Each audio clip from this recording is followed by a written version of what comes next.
Why are you always tired? You didn't run, you didn't lift, and yet you're exhausted.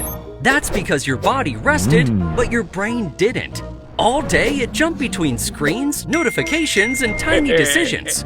Every swipe hit dopamine. Every alert demanded focus. Your brain isn't built for non-stop stimulation. It's built to focus, then rest. That's why doing nothing can still wear you out. Naranasan nyo na rin ba yun? Yung tipong parang buong araw pagod na pagod kayo. Yung wala naman kayong ginawa. Pero pakiramdam nyo, pagod na pagod kayo at wala kayong gustong gawin buong maghapon kundi mahiga. So ito pala yung dahilan na nasasobrahan tayo sa screen time. Kaya pala minsan kahit pag nasa bahay lang tayo, parang mas pagod pa tayo kaysa yung nagwo-work tayo or nagwo-workout tayo.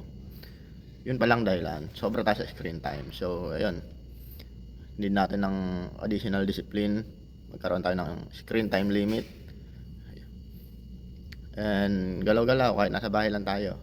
Mas piliin natin gumalaw kaysa mag-screen time. So yun lang, ingat.